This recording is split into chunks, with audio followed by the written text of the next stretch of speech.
I was listening to an interview with Chris Broussard, and he said something very interesting. He said there was a player before Larry Bird that was exactly like Larry Bird, and that player was Rick Barry. And if you guys know me, you guys know that I like searching about the history of the NBA, and I like looking at the old stuff, the classics. So I decided to analyze this thing and search it up, and it turned out that Chris Broussard was absolutely right. The only thing that Larry Bird would have over Rick Barry statistically would be the rebounds. And you can say assists, but I'm not going to count assists because his last 2 years, he played like 25 minutes and he was way past his prime. He should have retired 2 years earlier. So if you remove those last 2 years, the only thing that Larry Bird would have over Rick Barry would be the rebounds.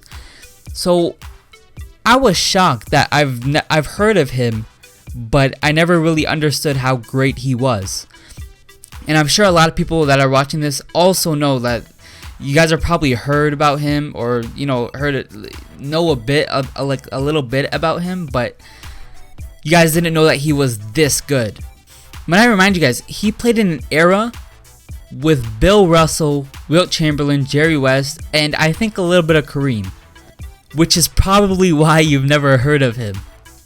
He was overshadowed by dominant players of the era. When you talk about the most underrated players, please don't mention Sidney Moncrief or Jerry West or like any of those players.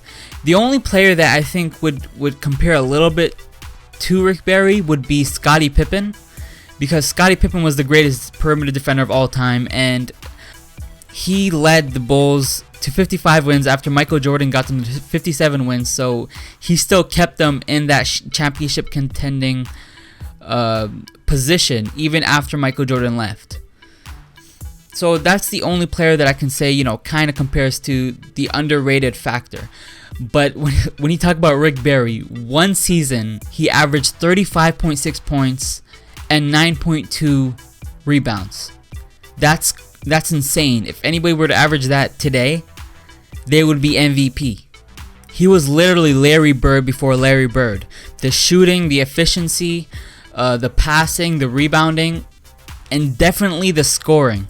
Of course, Larry Bird had a better overall game because he was bigger and you can say stronger, and he had more of a basketball IQ, so he can pass better and he can rebound better.